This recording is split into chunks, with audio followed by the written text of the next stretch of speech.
Hi, and welcome to the Red Tunic Podcast, a podcast where I look to rediscover what makes gaming fun and enjoyable by having positive conversations with those related to the industry. My name is Link, and today I'm joined by Zach Soares, a tenured voxel artist and a co-founder of Bunnyhug Games, and a creative director of the recently released Moonglow Bay. Hi, Zach. How are you doing today? I'm doing good. How are you? I'm doing all right, Zach. Thanks for asking. I'm glad to hear that your day is going well as well. Yeah.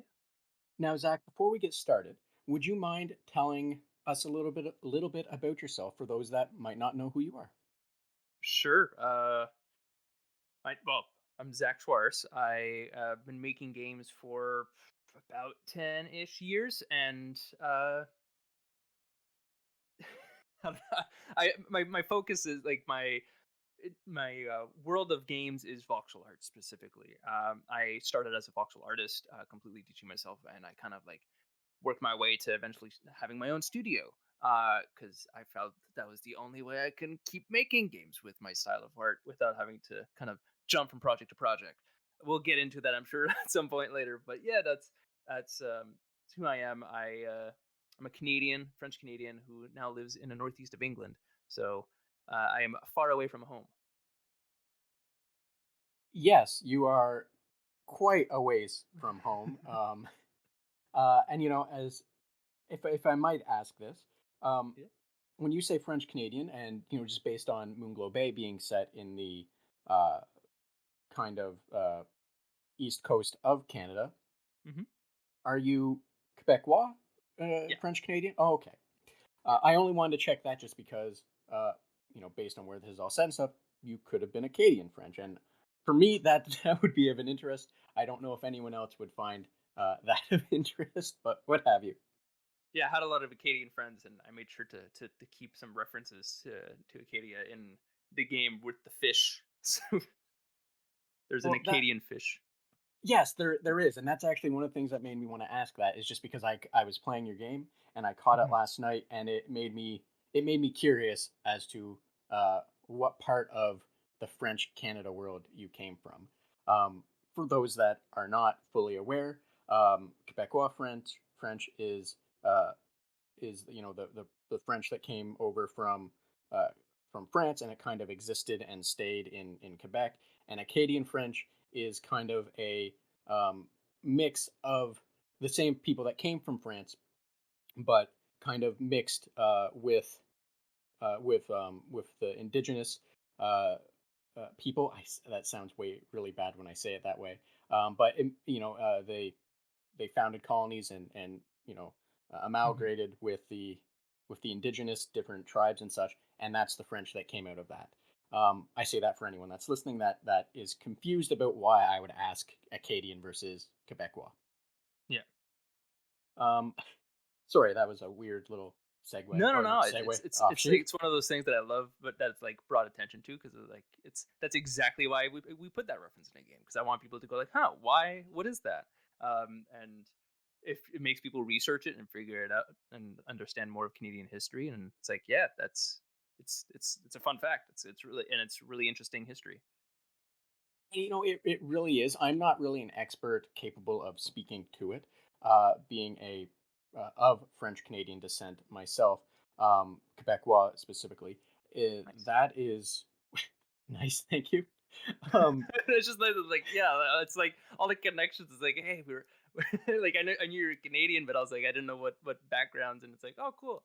Uh, my um, descent's actually European. My parents are Portuguese and Italian, and so I'm like one and a half generation Canadian.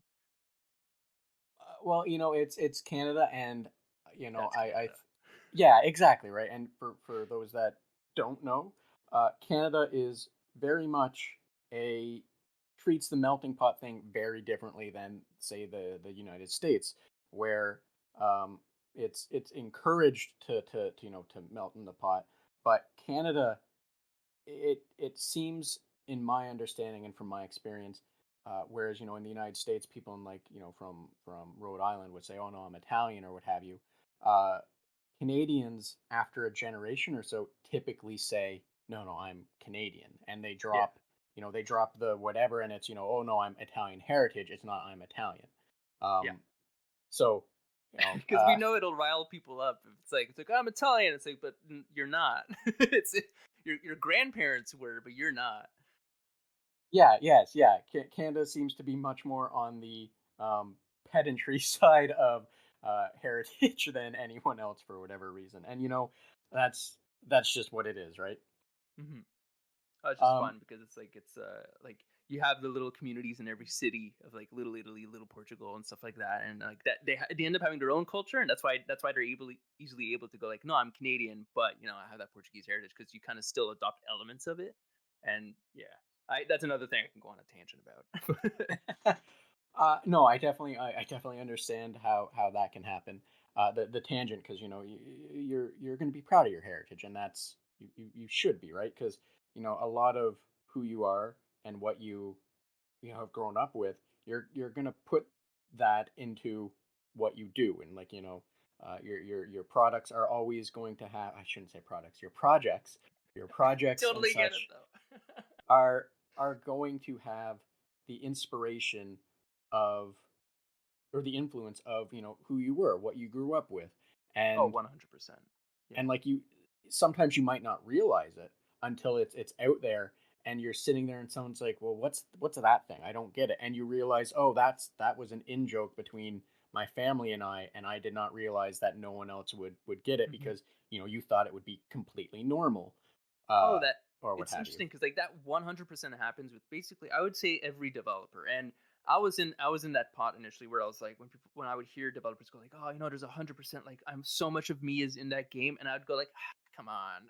Like that was initially my thought when I would hear those, but then after putting so much time into Moonglow and releasing it, it's like even though I didn't intend to put so much of me in it, you realize so much of you just goes into it by the nature of, just existing and putting your time into a project because like you're saying, you kind of put in some jokes or you put in some references that mean something to you in some way and doesn't mean anything to anyone elsewhere, but like it's in the game, it means so much. And then yeah, so I would just say to anyone who ends up wanting to make games or is making games, it's like whether or not you intend to, a part of you is in that game.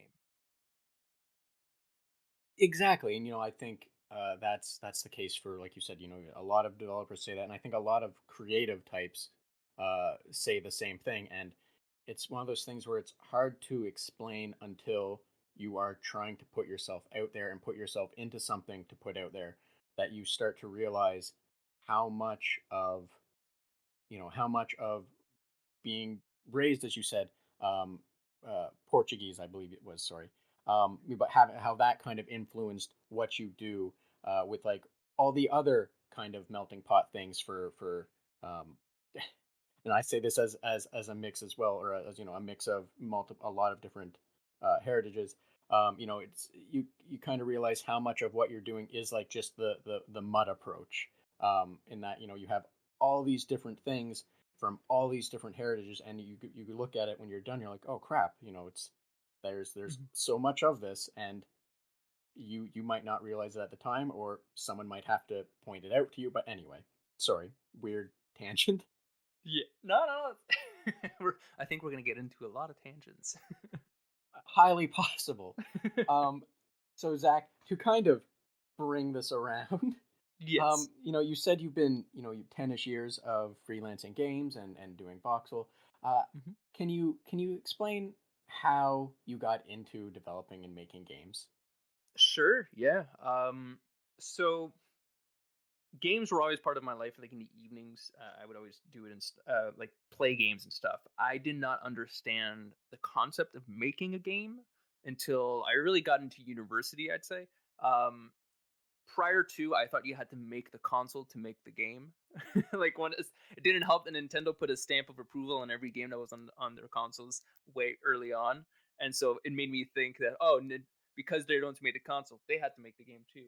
But I digress. And it got to the point where in my first year of university, I was kind of like, well, I don't know what I wanted to do. I kind of was in this interim space at Université de Montréal, where they call it like independent studies, where you kind of just do whatever you do, basic courses, and to kind of fill in the gaps because um, my high school didn't have all the classes I needed to get into certain like degrees. And in that time, I was like, well, I think I know what I want to do, but I'm still fascinated by, just games and simulations and stuff like that, and just tech in general. And and I was just like, okay, well, I'll just go into what was kind of like, there's a future, there's an achievable career that I can see. So I went into urban planning, but in that time, I kind of found a space to mod video games and do game jams and stuff. I met some people who were programmers and were in like programming degrees and stuff. And I just kind of started slowly inching my way. It first started out as not knowing what exactly I wanted to do, so I started making basically a game jam every year.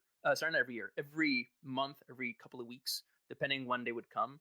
And um, I did it so regularly that I was just like, okay, well, I kind of think I figured out where I fit. I tried music, I tried sound, I tried design, I tried programming.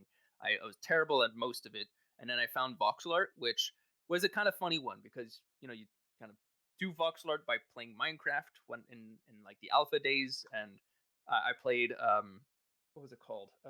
3D Dot Heroes, which I absolutely loved, and all I did was just voxel editing the whole time because that has its own built-in editor. And I was like, I want to do this. I want to keep doing more of this, but there was no like independent editor that existed that I can use as a tool rather than like yeah, because I always had to play a video game to do any voxel editing. And then eventually Cubicle came out, um, and I which is the tool I still use today, um, though updated. And I just started doing messing with that. And after the first game job I did with that tool, I was like, "Holy shit, this is exactly what I want to do."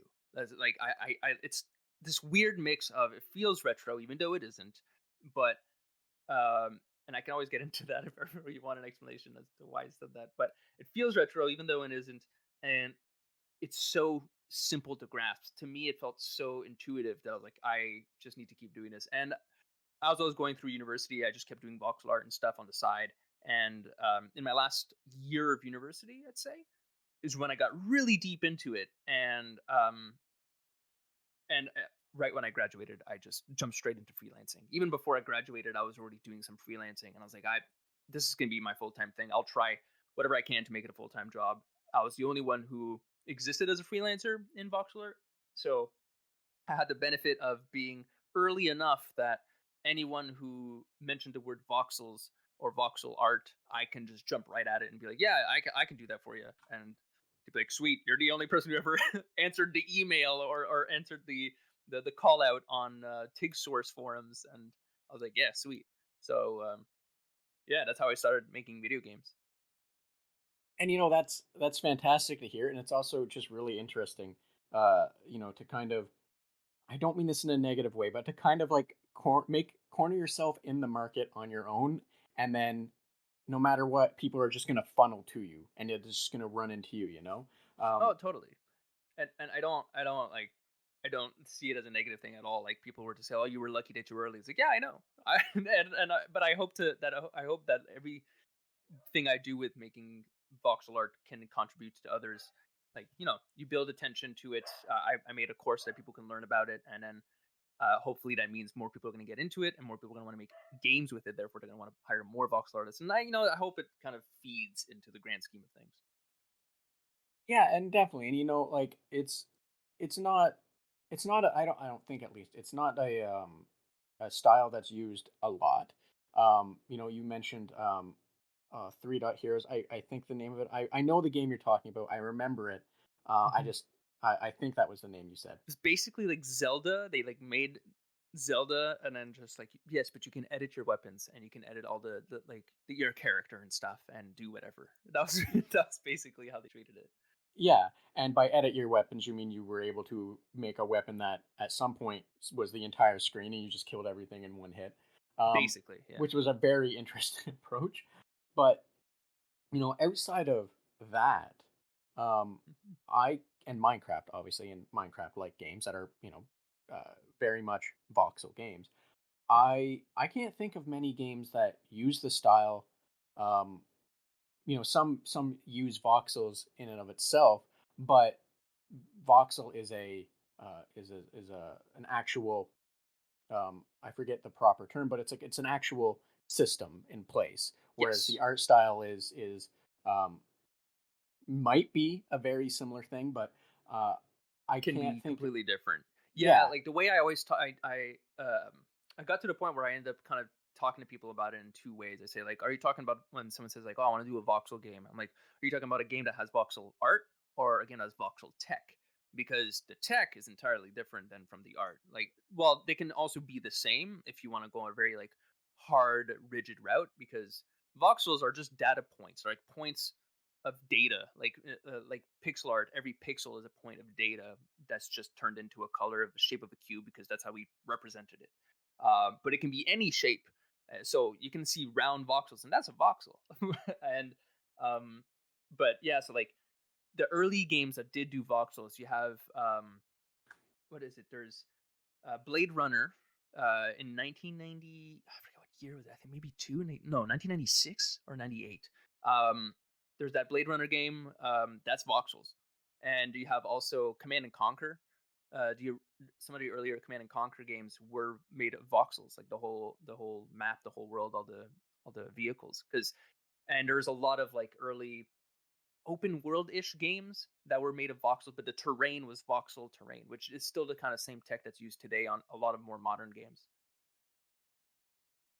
and that's thank you for that because that's really interesting. I didn't know that the older Command and Conquer games and such were utilizing that. So that's really cool to know, and it makes more sense now when thinking about how certain things interacted. Now, based on your how you like based on your experiences for getting into developing and making games, is Mhm. there any advice that you could give for those seeking to get into the industry? Yeah, yeah, totally. I I always kind of try to split it to kind of catch as many people as I can. But basically, if you have the capabilities to get an education in say art, like higher level education, like in university, like art, programming, writing, even if you want to go into like narrative design. Like basically, you can turn any one of your degrees that you've taken into something that can lead you towards making games. You have three clearer routes, which is programming, you got programming, art, and then sound stuff, like sound slash music stuff. Jeez, like those are very obviously like, oh, I can see how that goes into games, but you can spin basically anything into making a game. So like, don't get too hung up on what degree you want to do, unless it's like completely. I want to be a systems programmer. Okay, you should probably go into some really like heavy, heavy like programming degree, like what is it, computer science degree. But like basically, I'd say anyone who wants to get into games, I would say 100% try a game jam. It is not going to be, I would say, an ideal scenario for making a game because it's really time pressuring you to make something in a very short amount of time. Um, but see that as at least a way. Don't take it too seriously, but see it as a way of okay. Let me see how I can start and end something in a very short amount of time. Because one of the biggest problems I see a lot of people who try to get into games is they already from the get go want to make this massive project. When that's not the best route. My advice would be is, if anything, like if you read a programming book, you're always going to see these examples of, so we're going to teach you how to make Pong, and you're going to go like, oh, I don't want to make Pong. I want to make this big thing. Well, you're going to have to make Pong. like, so at least with a game jam, you can probably treat it as, okay, I want to do Pong with a twist, and maybe that's how you kind of get interested enough to make it at the beginning. But like, I'd say if you don't want to do programming, find people to make a game with and see where you fit. That's what I did. I after trying programming even once, and I was like, this doesn't really suit me. I try every year. Every year I try to do some programming, and it still hasn't suited me. 10 years later, I still don't fit in the world of programming. But at least I understand how programming works. And I think that is already a step, like knowing where you don't fit is as valuable as knowing where you do fit. So take it easy, try some game jams, find people to make games with, and go one trial at a time. Don't try to make a whole project right away. And thank you for that. I think that's really good advice. I've spoken to a handful of people uh, that have contributed to game jams. One person explicit, seem at this moment, that's what their focus is, and it's great to hear the support of game jams, just because, kind of like you said, you get this opportunity to just kind of test a bunch of different things and see what might work for you, or just you have uh, I'm trying to think of the right word, but you have like you have like a spec sheet that's going to put you in the right direction, so it's not Yeah. as challenging for you to sit down and think, oh, I just don't want to make Pong. One of the game jams could be Pong but with X, and then the next one could be Pac-Man but with Y. And Yeah. it's some of them might be very straightforward, and you have the ability to do them very straightforward with a twist. And then Hmm. the more you get involved, you can find more outlandish ones, or you can really start to push yourself on the ones that you're doing, and go, oh, okay, it's Pong but with X, and you can go wild with X, right? Yeah, no, totally. Well, that's basically one of my favorite game jams I ever made. Was exactly like that. It was me and a friend of mine at the university. She was programming it and designing it, and I was designing it and doing art. So, and it was basically like, let's make WarioWare, but instead you're playing as a cat. Is And and it's like, what? Because one of the theme twists for the game jam was playing as a cat, and we're like, okay, well, WarioWare, but you're a cat. And it's like, well, what's the design there? And we're like, okay, well, it's just how can cats interact with controllers or interfaces? And it's like, well, they can only smash things. And like, okay, well, let's make the gameplay literally you scream into a microphone to meow for things, or you can smash your hands on the keyboard. It doesn't matter what key you hit. And it did great. Like people loved it. We quote unquote won the game jam. Like there was no winning really, but it's kind of like people saw a lot of recognition from it, and they were cheeky and said like, here's little awards kind of thing. Um, but what really like we got attention on YouTube. Like that's where I got my first like YouTube person playing our game, and I was like, what? This is so weird. So like it's kind of one of those things of like um you never know where it's going to get you, and sometimes that's when I learned I love both design and art, and that's where I was like 100% sure I'll stick with that. And funny enough, that game, the girl I worked with, she ended up getting a job at Ubisoft. I think it was Ubisoft. Yeah, Ubisoft, using that game as part of their portfolio. Like like that's sufficient. Like if you have that's why a game jam is usually handy. Like even if you don't complete it, you have something. It's proof that you can make something, and that's usually all some studios need sometimes. Especially when you're a designer and you go in as a designer, it's hard to have a portfolio when you're a designer because that's oftentimes very written stuff. Like you write documents and stuff, and that can only get you so far. But when you apply those documents into a game and you've shown that you can apply that, then that's what matters. But Yes, and thank you again for that additional advice on that, because it's that makes perfect sense, and it's also great to hear about this game. It sounds completely outlandish, and I'm gonna have to get it from you, if it's up, if Oh, it's that kind of I game don't know if jam. it's up anymore. It's called Kitty Keys. It was on the university's like link site. I might be able to You might be able to find it somewhere. Like someone must have extracted it, but I I'll will. try to get it for you if anything. I'll take a look at the very least, just because that sounds fantastically outlandish, and I at the very least I want to see it on YouTube. So I'll do my best to see if I can find it existing, because it sounds fantastic. Um, so Zach, you had mentioned, talking, like, going back to the Nintendo and how you thought, only Nintendo made games because of their seal of approval, Yeah. which is a whole fun story if anyone wants to look into what that's all about. Definitely not the time or place here, but uh, do you have a favorite game as a child, and why was that your favorite game? Oh, do I? The one that sticks out most from my childhood. There's two. One, my scale for what was a good game is not equivalent to what was my favorite game. So please don't see these as like, wow, this must be a good game. No, no, no, no. That's not always the case. One of my favorite games to play when I was young was Altered Beast on Sega. Uh, on the Genesis when I played it on, and that's probably considered one of the worst games to some people because it's just so badly balanced and just it's not fun like on a like long term. But I'm someone who loves a really stupid challenge. Like, and I mean like it's not challenging because it's designed as such, but it's challenging because it's just so badly done that you're like, I need to overcome this. And that was what that game was. And the other game that I'd say was my favorite as a child, and this is like a genuine like I can keep replaying it now. Um, is Digimon World, the very first one, the very first Digimon game that was on PS1.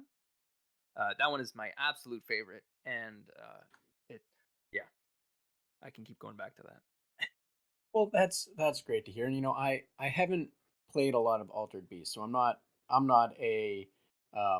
able to weigh in on that. I can say that I've seen it in gameplay, and I struggle to understand what's happening just because you're fighting, you transform, and all that. Um, Mhm. so like I'm not an authority on that game, but it's the Digimon game. I think I can say if that one was you're right. That is a fantastic game, and I'm happy to hear that it's something you can go back to and still enjoy, because it Mhm. it arguably was a really solid game. And unfortunately I don't think they've made any more like that. They Well, from it's my weird. understanding. Well, it's weird. So they made Digimon World 1, 2, and 3.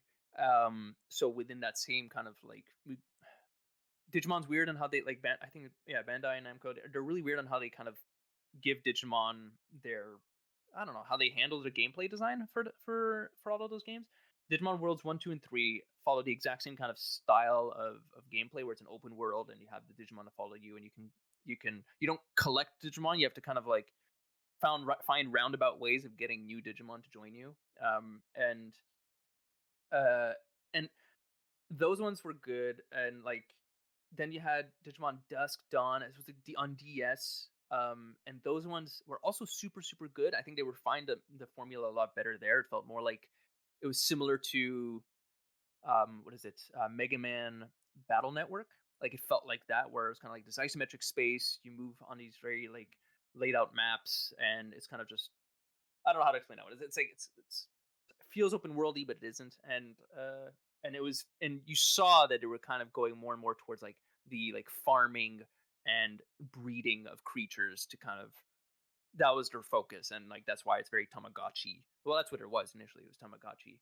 And yeah, so like it's, yeah, Digimon games are really weird. The first one was like it's good. It's good, but it's not great. Uh, it's extremely hard for anyone today to play it. I would say if you've never played a game from the 90s, or like if you're if you're born in the 2000s onward and you want to play a game from the 90s, and you're if I ever to give you Digimon World 1, you'd be like, this is so hard to play, because it is.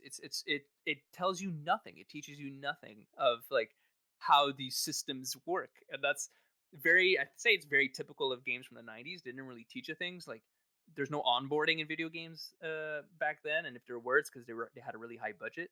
Um, but this one had none. You didn't know why your Digimon kept turning into poop. I was like, I could keep playing this game over and over, and they keep get turning into poop. I don't know why. Um, and it's for arbitrary things like, oh, they poop too much sometimes, so they turn into poop, or you train them too hard, so they turn into poop, or you train them too little and turn into poop. And you're like, why? This is so painful. And they still kind of have that really brutal, I would say, brutal design standard today. Like if you were to play any of the Tamagotchi ones, it's just as hard. But yeah, it's such a silly game, and that's what I love for it. I don't know if I Yeah. answered the question. Yeah, no, definitely. And it's you touched on that some about the Tamagotchis. And that, yeah, like I, it was really hidden. It was kind of like you had to try and find the balance to go certain ways. And Hmm. with Digimon especially now, they are there's no rhyme or reason for how Digimon evolve. With Pokemon, you have Charmander. You're like, okay, he's gonna turn into something that's lizard-like. Well, Charmeleon, okay, and then Charizard. It's like, okay, it's a dragon with wings, or a wyvern, or a dragon. I'm pretty sure it'd be a dragon. Anyway, um, but like there's while in some Pokemon there are really weird, okay, evolution paths. Digimon have branching evolution paths, Oh. and like you said, you find the balance. And if you train them too hard, they go one way, or train them too little and they go the same way. But like, you could start out with a little dinosaur-looking thing, And at the end of the day, it could be somehow turn into a humanoid that carries an M16 machine gun. And Yeah, it's there's no it's for me absurdly weird. there Like yeah, there's no I no, I logic to it. completely agree. Like I don't understand where like it's weird. This is why I love it. Um, like Digimon is one of those like when you look at it and you looked at the evolution charts and stuff, you're like, what was their logic? Why? First off, why do they have to all like almost all of them have a humanoid form? And you're like, why? Why must they have a humanoid form? Why can't they just be animals or anthropomorphic creatures? You know, like why does it need to like Angemon and Angewomon? You're like, why? Why does this little blob turn into quite literally angels like with human bodies? You're like, this doesn't make any sense. And they never explain it. Like they just never explain it, and you don't get why. Like I think the only thing I can see as to why in their world it makes sense is because they're all digital creatures that exist in like I guess like they're programs that people have created. Therefore, someone some nerd in one part of the world decided they wanted to program some angel human dude, and somehow that means that this little blob in the ether turns into that. You know, I don't know, but I just love how absurd it gets. Exactly. And well, as much as I scratch my head in absolute confusion over it, I also love just the absolute nonsensical absurdity of it because, like you said, you start with a little blob that has two wings for ears, and somehow that turns into, an angel with six wings. You're like, okay, whatever, but you feed it too much food, and instead of it turning into an angel with six wings, instead it turns into a a dumpster with machine guns for arms, and you just go, Hmm. well, okay, I sure now you're garbage mon, whatever, I don't care. Yeah, which is Onward why and upward. I always like I find it hilarious when people complain about like Pokemon evolutions and they're like, "Oh wow, this is so like uninventive," or like, "Oh, it's like it could have been so much better." And people like do redraws and they try to draw their own evolutions. Like, this is how I would have seen it. And you're like, "Yeah, yeah, yeah." And I'm just like, I'm amazed at like I think Digimon did it right, where they didn't add any logic to it. Therefore, you can't complain about the results. Like, Yeah, yeah, uh, very, very fair. And yeah, like I said, I agree completely. It's Digimon is fantastic in that regard, in just being able to sit back and go, okay, cool. I don't know what I'm seeing, but awesome. You do Bandai, you do you. hmm Uh, so Zach, yes, I don't know where this question's gonna go. I don't know, because a lot's been said, and there could yes. be, it could be a callback to that. But what is it that makes gaming enjoyable to you? Exactly what we actually no, exactly what we just discussed. The absurdity of it. I think it's twofold. There's the absurdity of it, and then there's the fact that it can speak so emotionally to people.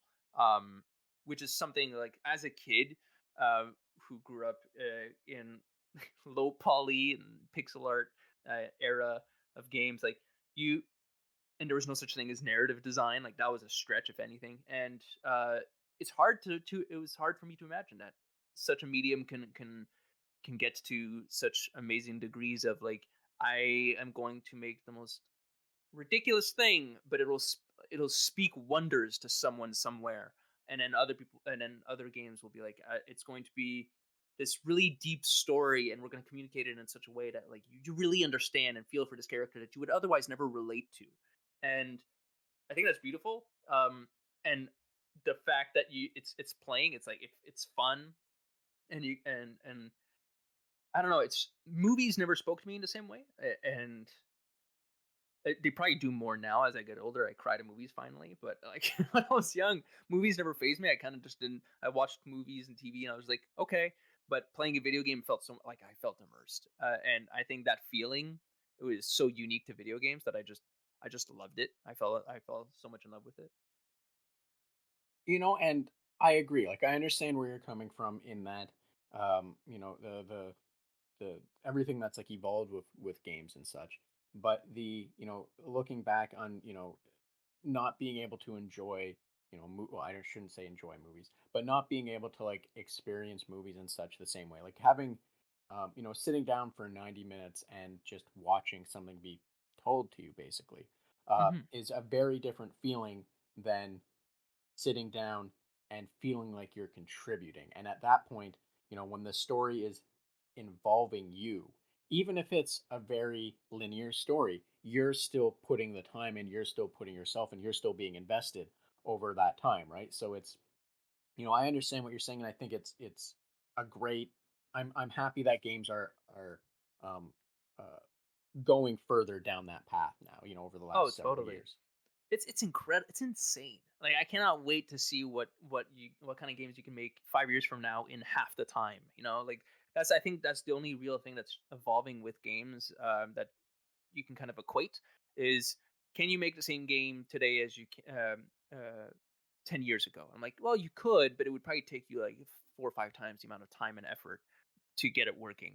Um, but like, and if we're just creating more efficient tools to make games, and that's just insane to me. So like that's why like earlier on my advice to people is like, just give it a shot, because like there's so much available, so many resources that you're like, I you don't even know how to program to make a game. And I when I started making games 10 years ago, I thought that was a stupid like phrase. You don't need to program to make games. It sounds silly, but it's true now. And it's oh man, like, you need to understand game logic. Yes, that's a very different thing. Programming and logic is different things. But it's still insane that like that's actually capable. And I cannot wait to see what games I make. Like I don't even like that's the thing. I can't wait to see what I make in 5 years from now. Like I don't know what's gonna come. I don't have that much of a plan, but it's and the same goes for everyone else. I can't wait to see what other people make. I yes, everything you just said, I agree completely with, the direction you're taking on that. And yeah, I look forward to, to seeing what keeps coming because, I've said this before, but like, over the last several years, the indie scene has kind of, grabbed hold of roguelikes and, really pushed the definition of what a roguelike can and will Hmm. be by mixing it into things. And I'm always excited to see what other things are going to come because sometimes, you might not resonate with a game or you might Yeah. not resonate with the core concept or loop of a game. But someone just puts a little mix in on it, and suddenly that game is resonating with you in such a way that you never understood. And then you Hmm. find, like, I don't want to say you get it, but you But you suddenly trickle start, into the genre, yes, and then you're like, oh man, I need to try. I found my genre. Like now I need to try every roguelike that exists, even though I would have never played them otherwise. exactly. And I only use roguelike as an example because for me it's an easy one, it's a relatable one, but also Yeah. because, it's something I think everyone's well more aware of at this point, just because it's over the last 10 or so years, it's been on a steady incline. Hmm. I don't look forward to just roguelikes, but like I said, easy example. Hmm. But I feel like So that's the interesting thing. Sorry. You can ask a no, no, question no, now. please Yeah. continue. Okay. That's the interesting thing. You're saying like it's on a steady incline, but you hope for other genres to exist. But I think that's one of the interesting things about games is that my impression of it, how it's going to lead to in the future, is that genres are going to just become a blend of one another. So, for example, a great example I see at least is what Minecraft did is now becoming standard with everything. The crafting elements for progression is just standard. Now, it's like if you're going to make any form of RPG or any game that's even mechanics focused, doesn't need to have a narrative. You need to have a crafting system that will show progression in some way. It's no longer a case of having to find it. It's no longer a case of finding a new item and then that's the item you're carrying forward. It's no, you have to make the thing somehow and move it forward because they just figured, hey, that's the thing people are engaged with. So I think the same goes with roguelike. Roguelikes are a genre that, well, it is what it is. It's you has a sense of death that you just keep looping until you succeed and you carry over some information and you improve every time.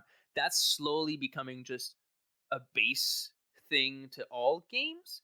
And that's why I find it fascinating. Like, okay, what does it mean? Like now certain games of certain scales, specifically AAA, like when you're talking AAA, like I guess Breath of the Wild is a good example. It kind of took so much of what Zelda was, along with modern concepts of open world genres, and put it all together, and then it's a new evolution of Zelda, and I think that's just going to keep happening, and we're going to come up with more genres and like or we're gonna take smaller elements like roguelikes and turn that, because roguelike was a game. That's why it's called roguelike.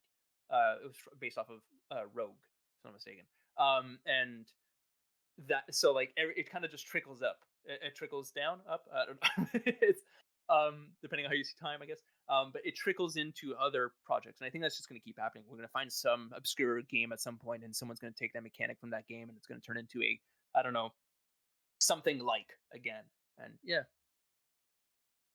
And I agree completely with what you're saying. I understand where you're coming from, and I agree. And it'll be exciting to see what new genres that are not genres currently, or what have you, exist.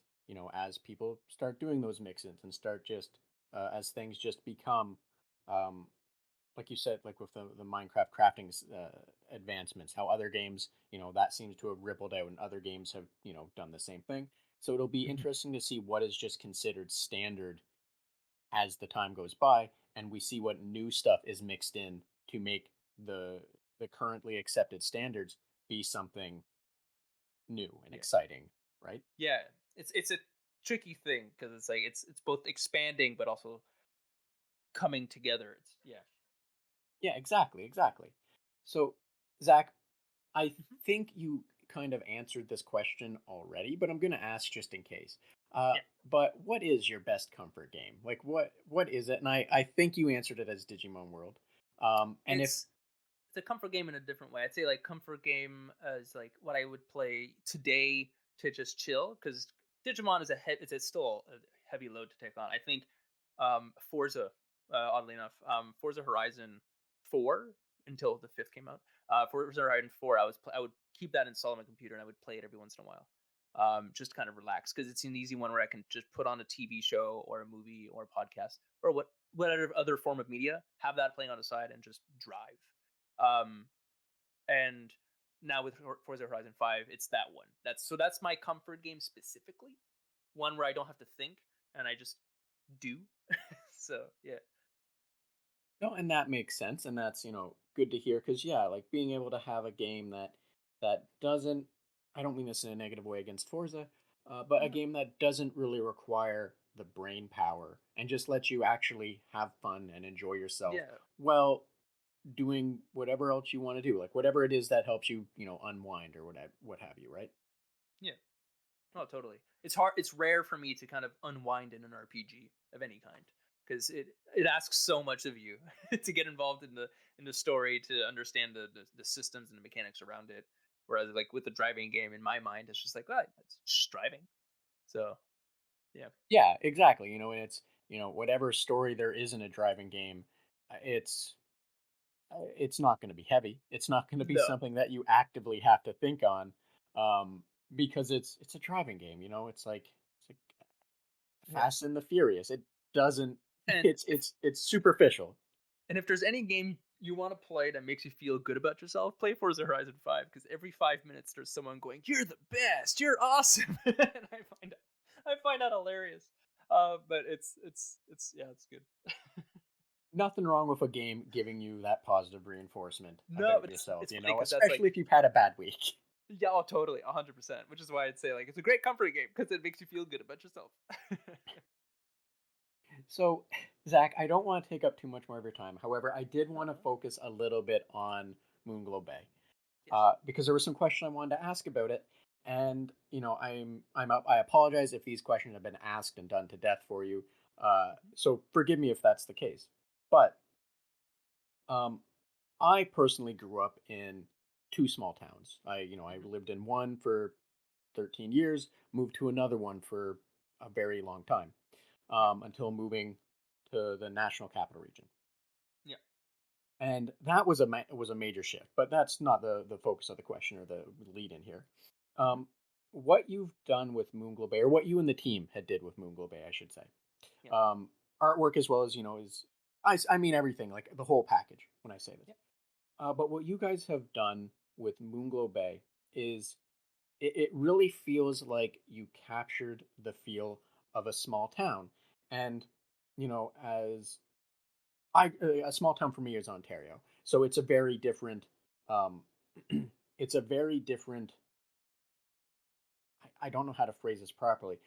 It's not the same in terms of a small town on the East Coast, but You're the feel of it and the learning to see the same faces, the same kind of shops, watching certain things, watching stores kind of close down because people are leaving for whatever reason. A lot of Mhm. valid reasons, a lot of not always valid reasons, or positive reasons and negative reasons, I should have said. Yeah. I just wanted to say that Moonglow Bay feels like it nailed that really well, and in and of itself, on a political level, almost. It's not to say it's about the politics of it, but just the real politics of the East Coast. Uh, it it really feels like a understanding of the small town and the I'm trying to think of the right word. The the the almost the again, I'm struggling for. I'm going to use this word. It's not the right word. I want to be very clear on that. But the Mhm. depressing nature of a small East Coast town, in that, Yeah, I know the feeling that you're talking about. Yeah. yeah. And I'm curious, what what is it that allowed you guys to nail that? Because, like I said, growing up in a small town, I get that feel from what you're doing, Hmm. but I also get the feel of like just the the politics and the like the depressing nature of how Hmm. those small towns for Eastern Canada are going. Right. Um, so Lou and I are like Lou's the my partner and also the art director of the game. Um, we love his like history of towns and stuff. Personally, this is where my degree actually came into use. I have a degree in urban planning, so I studied a lot of for the years of my degree and even onwards because I just love it. I studied just how cities develop, how towns grow, how they die, why they grow and die, kind of thing. And Moonglow, the biggest thing that we did, I think, when we were researching it and working within it, I guess, was we took every aspect of what exists in the game comes from an element of real life. So all the characters that exist in that town don't exist just because they exist because we built a history for them. They all have an actual like 40-year or however like for the main character it's about we have a 40-year timeline, and for every other character it's like most of their life we have it all like timed out as to why they ended up in Moonglow Bay, because that's the first thing that matters with a small town. Small towns like that exist because they only served a singular purpose. They're usually they're like staple economy towns. For those who don't understand the concept of a staple economy, it just means that like it's they live and die off of one economy, and in this case, it's fishing. Fishing is the lifeblood of Moonglow, and that's why it's now dying. It was a really easy way for us to tie in the narrative in that way. Of we need to give a reason why people are afraid to fish, because like even today you can still fish and build a business off of that, but the big thing here is that everyone in this town decided we're not going to feed into our staple economy. It's like, why wouldn't you? And it's like, well, we have this fear. And so so that was kind of like the jumping off point, which I think made it much easier for us to kind of build this feeling of dread. Um and like I said, everyone comes from like a real place. A lot of the characters in Moonglow come from a place called Africville in Canada. Which, if you ever you want, I'd say 100% look into Africville as a like a case, not a case study. I don't want it to seem too like it's a book. It's in a book and it's gone. There's murals for it, and it's a small town um, around Halifax, I think it's the town. Yeah. Sorry, I always confuse Hamilton and Halifax. I think it's Halifax. Yeah. Um, around Halifax, and where it's a bunch of people from like the Black community in the East Coast. They got displaced, and they tried to build their own place, and they got moved, and basically they were. It's a classic case of redlining and segregation and stuff, and it's just a lot of the people from Moonglow come from there, so it was a way for us to kind of tie that in and feel where everyone's history came from, what they're trying to achieve, and so you can feel the sense of hope of people wanting to bring things back and feel build a sense of community. And that was kind of like where that came from. And also using my degree, I knew what makes a small town a small town. It's a lack of certain amenities. It's the fact that people are focused in on very regular points of contact with one another. This is partly why we didn't want to do like a high tech town. We didn't want to do something in modern day. We want to do something in the 80s where tech was kind of into the breaking point of being big, but not like the thing that ties everyone together. You still have to go talk to your neighbor. Um, and yeah, so like that's kind of like how I feel we built it all, and we set routines for everyone. Like I think the biggest focus for myself, for Lou, for the team as a whole when we were building this is that we wanted to feel alive and real, and that was the best way to do it. We asked everyone like one we have a Filipino character, and there's not a lot of diversity in Eastern Canada. Sorry, but and we're like, how do we include a Filipino character in Moonglow Bay? And we're like, okay, well, so we asked one of our teammates, JL. He's from the Philippines, and we're like, and I asked him, like, is there any like history, any reason that like Filipino would end up in Canada and the East Coast at this time? He's like, yeah, actually, there was a whole initiative to like get Filipino people as nurses and doctors in Alaska and in the U.S. back in the 60s. And we're like, okay, we can take that and give them a reason now. Oh, they're in Alaska, right next to Canada. Now they moved to Canada because they didn't want to stay in Alaska. It was too cold or something like that. And that's how they got to Moonglow. And yes, they traveled across the country, but that's a thing. So like it's like we tried to tie everything in and bring in real reasons for dread and real reasons for hope. And I think that kind of it built that small town behavior, because I think that's what makes a small town, at least on a kind of emotional political sense, very real, is that you're always going to have exactly that line of people who are saying we can do this, and other people saying no, you got to believe, you got to come to the fact that we're a small town and we cannot survive anymore. And so it's that fight, that contention that kind of makes it feel very real. And yeah, I don't know, that's as much as I can say, really. I thank you for explaining all of that, and I understand as well. Thank you for the interesting history about the as you said, Africville, and the people that you more or less migrated in from Alaska and such. But thank you for all of that, and I completely understand what you're saying. And one of the things that I really have enjoyed, I'm not too far into Moonglow Bay yet, and Hmm. I'm already well aware that the undertone of everything is that there is a theme of healing, or at least I'm presuming there's the theme of healing, because Yeah. I don't think it's much of a spoiler for those that haven't played to say, but your main character loses their partner. They went missing. You have a brief startup where you learn that you're after 40 years of living elsewhere. I think it was 40 years. You're Hmm. coming back to the small town. You're going to fish. One of you is going to cook, et cetera, et cetera. And then an accident happens. You don't know too much about the accident right away. I'm not far enough to know anything more than that at this moment. But Hmm. then, you lose your partner, and it's about healing, and the town as a whole, for healing as well. And like you said, there is that under.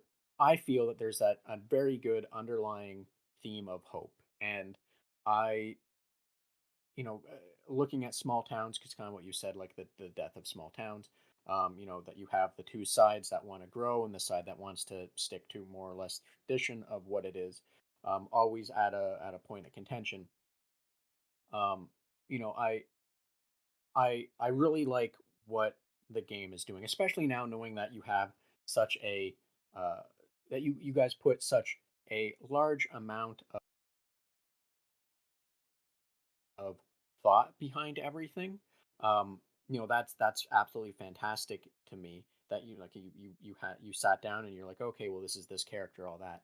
Um, but like the underlying theme, as I feel, for the hope of regrowing the town and trying to heal everyone, I just think the game is fantastic in that regard. Like, I'm enjoying it. I'm not trying to diminish other things, but just that theme really speaks Hmm. to me, because on a personal level for me, a lot of my life is looking at the cyclical Hmm. nature of things and wanting to better oneself as each new cycle, so to say, Oh, 100%. begins and continues. and I see that theme in Moonglow Bay, and I absolutely love it. And I just wanted to talk about that a little, and find out where you guys got the inspiration. Thank you for sharing all of that. Oh, my pleasure, and I'm glad you're enjoying that, and that it's speaking to you, because that's what we wanted, and I'm glad it worked out. You know, it's one of those things. You make a game and you hope it connects with people, and I'm glad it does. Yeah, and um I think it'll speak. Uh, it will. It's out, so I think it should be able to speak to a lot of people that are maybe from small towns, or maybe I think I worry it might be a little too on the nose for those from small towns in the East Coast, mind you. I don't mean that in a disparaging or dismissive way. I just think it might be a little too close for comfort for them. Well, funny Um, enough, we actually got an article on, what was it, Atlantic, NBC, or what was it? that's right. No, it Canadian was CBC. CBC, yeah, Atlantic CBC, and I was like, oh my god, because they felt like such a connection to it, and they're like, oh my god, we're actually represented in media. I'm like, yeah, I know. Yeah, that's right. It And never happens. I'm I was so happy to see that, just because um there's not a lot of games that target Canada. Oh, And I yeah.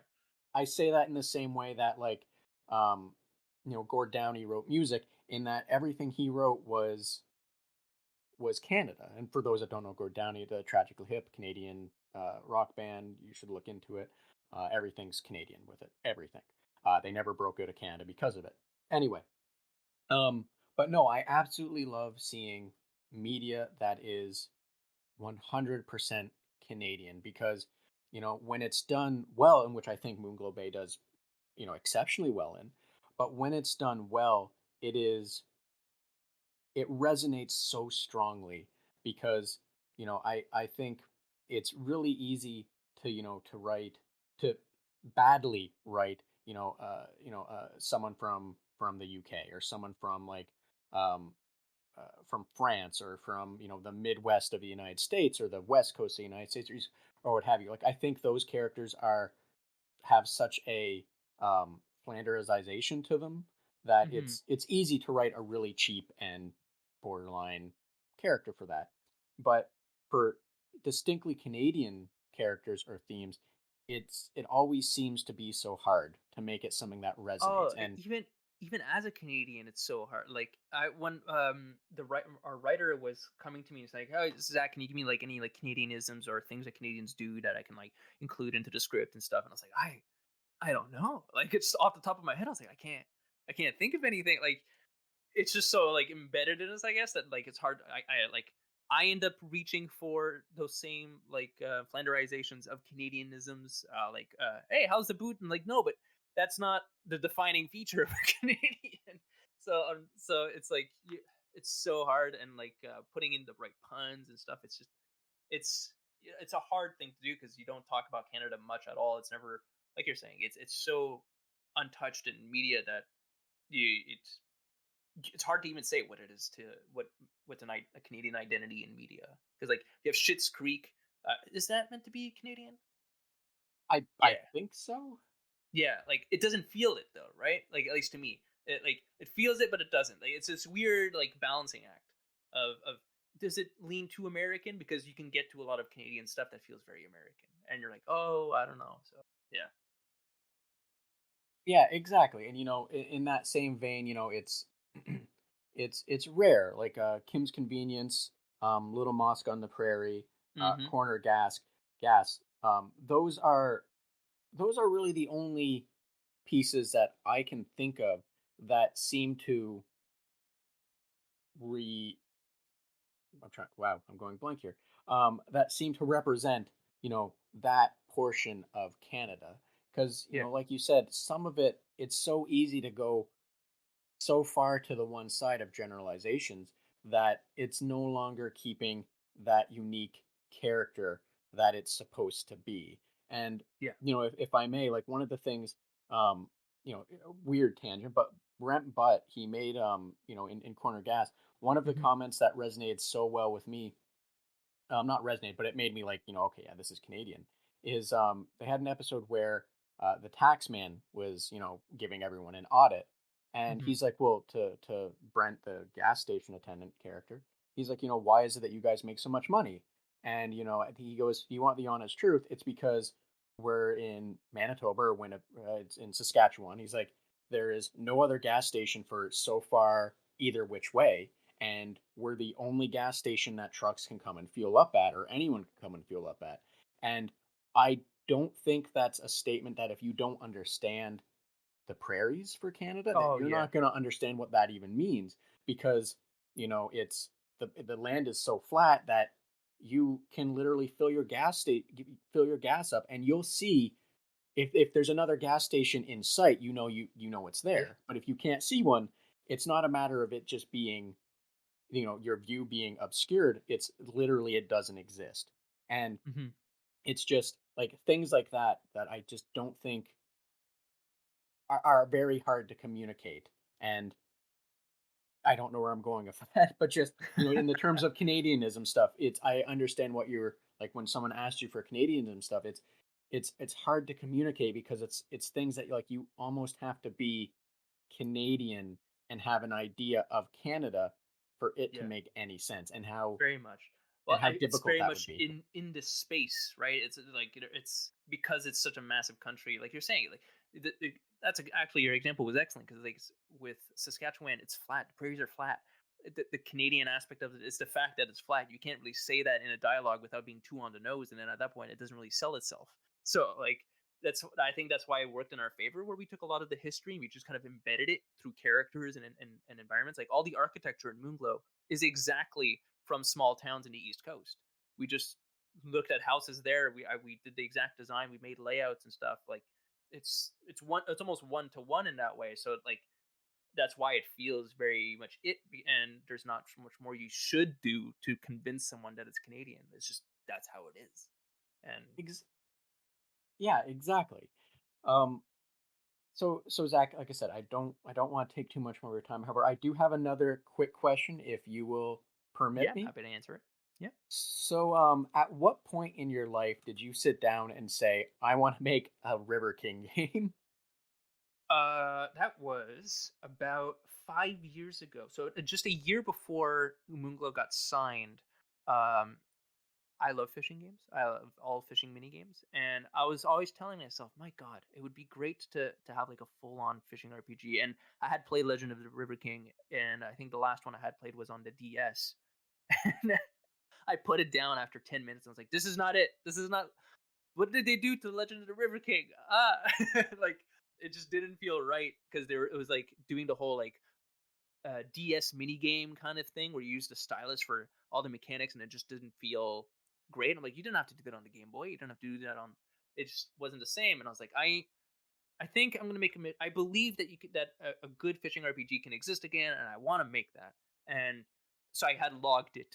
I just logged it in a document. And a year later, when we were approached, because this is a rare occurrence, so don't no one ever assume this can happen to you. It's I never thought it would happen to me, so don't assume it could. Is we were approached and said, "Hey Zach, you want? We'd love to make a game with you. You tell us what game you want to make." I'm like, "Oh my god!" So I brought out that game idea, Moonglow.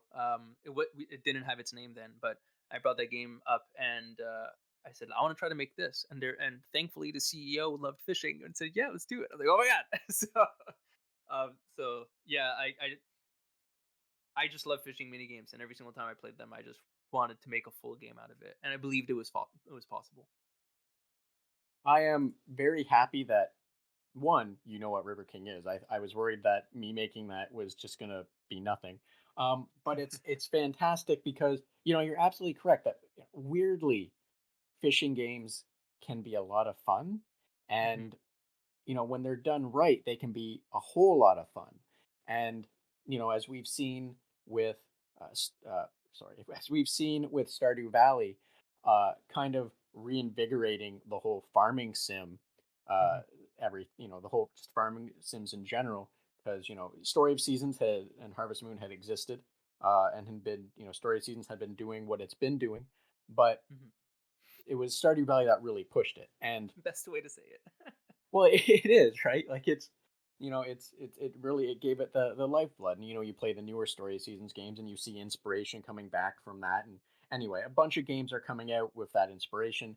and it's one of those things where I was always interested in River King, and it was, it's Mhm. not many of them made their way to North America, so you'd have to find translation patches. And Yeah. as you said, the DS one came out around the time that Marvelous would have also been doing their proper Harvest Moon games, um, Mhm. also with a Joy-Con, and or not Joy-Con, with the Pokey Stick Yeah. um, stylus. And similar to you, when I started playing one of the Harvest Moon games that needed to do that, I just immediately put it away. I'm like, well, I just spent $50 on you, and I don't like that I have to poke everything. It just didn't work. Mhm. And I'm really hoping that your game shows that you can do a nice big fishing game, and we all like, I'm really hoping that your game kind of works in the same way that Stardew did, in that it Oh shows man. what you can do, and it reinvigorates a genre, right? That's my hopes, because I think you can agree with this, that even if it is competition, but as I spoke Oh with yeah. someone else, the term they used was a little on the nose for this, but a rising tide, or Mhm. the coming tide raises all ships, or what have you, right? Yeah. Yeah. And I think you can say this or relate to this as well, that it would be absolutely fantastic if we suddenly had a bunch of new fishing games that were trying different things, and Oh, I focusing would on love that. different things, right? Oh, I would absolutely love that. And like the crazy thing is, like, I had so much more planned to do with Moonglow because like games can get overscoped easily. So I had to cut back. But like, oh man, so just knowing that I could have done so many different weird things with Moonglow, I so hope there's other people who are making fishing games and like going a different route and not just wanting to do like a standard, like you can hook the fish and pull it up and not like, I don't know, it's just if you play with the Moonglow's fishing mechanics, to me it feels very natural and intuitive, and it feels like this is a no brainer in terms of like the design, because of course I designed it. um, but like I feel like others can have their own way of representing that, and it's gonna be so different. And I want to see what how different they can get with it, because I'm sure it can be so good. Um, and not just as a mini game, but like as a full scope. Like, how can you make progression with your fishing, and how can you make it feel different from one fish to another? Because there's like you can go all ways with that. And I'm so done. And it's also why we did like different kinds of fishing. It's not just rod. You can do ice fishing, trap fishing, and line fishing and net fishing. So it's like there's like vary it up, try different things, and I'm so eager to see what people do with it. And I'm not talking about like the like simulation fishing games because that's a whole other boat, and they're not going to change. But like, basically I want more indies to make fishing games, please. Yeah, exactly. I'm right there with you, and I hope, like I said, I hope that your game, at the very least, in some small part, plays, as part of that, because I'm Oh like you man, if said, and that's I the case, agree. I'd be over the moon. If anyone makes a game and then they say like, "Oh, I was inspired by Moonglow," I'd be like, "Oh my god, thank you. Oh my god." Like you've made me starstruck. Thank you. And like, oh man, that would be great. That'd be so cool. Yeah, and like I said, I that's what I hope for, because yeah, I've always liked fishing games, and I've always kind of wanted more than just, like you said, the mini game where you put the hook in, and Hmm. that's it. It's just get the Yeah, fish, do whatever you do to get it up, and whatever, right? yeah, totally. Zach, I've said this a few times. This time I'm serious about it. I don't want to take up too much more of your time. However, if there is anything else you want to discuss, a cool game, what else you guys are working on, or something you feel more people should just be more aware of, the floor is yours. As well, please let everyone know where they can find more information about you, which I'll also include in the episode descriptions. Sure. Well, you can about me. You can find me on Twitter most actively. It's at voxels, voxels. Um, Very convenient handle. Yeah, you can find me at voxels on Twitter, where I am speaking most. But I would highly recommend you check out Moonglow Bay. It's on Steam. It's on Xbox. It's on Epic. Um, I'm sure you'd love it. It's a cute game. Uh, like our team did such a great job with it, and I'm taking this minute to kind of praise them because they're fantastic. And yeah, just seriously check it out. We're still updating the game. We're still adding some little bits and pieces. So I cannot wait to show what more we're gonna add to it. And yeah, next game I still don't know. It's one of those things that's always up in the air. I still don't know what we're gonna do for the next one, but we're not quite done with Moonglow yet. And yeah, honestly, that's it. Yeah, just check the game out, moonglowbay.com. You can find it there if you want to get information on it. And yeah, thank you. Yeah, no worries. And like I said, all that information I'll put in the episode description as well, so that people can find you guys easily and find your game. And like I agree. People should play the game. I've been enjoying it, and I think more people will also enjoy it because I think it's one of those things where you didn't realize how much you would have wanted something until you try it. And I use that phrase a lot for games, but I always mean it. Oh, that's lovely. Thanks. So yeah, Zach, if there isn't anything else you want to talk about, I definitely will let you get on with your Friday evening. No, it's all good. Thanks. Yeah, I don't really have much else to say, but yeah. Yeah, I'm a bomb. Like you can ask me any question, I can go on tangents. So like I'm both good and bad for podcasts. well, no, no worries there. I'm not gonna push you to try and share other things if there's nothing on your mind that you wanna share. And definitely, like I said, I want to make sure that you can enjoy your Friday evening. Oh, yeah, same to you. Have a good Friday. Yeah, you as well. And Zach, thanks again for making time to have this conversation with me, and thank you for joining us on the Red Tunic podcast, as well as a special thanks to Ron Jenkins for the use of music from the title track from Road Steep. And if you like this podcast and want to support it and help it grow, please subscribe or follow me on Twitter at Red Tunic Podcast to receive the latest episodes and news, and be sure to share it with those you think might also enjoy it. Thanks, and until next time.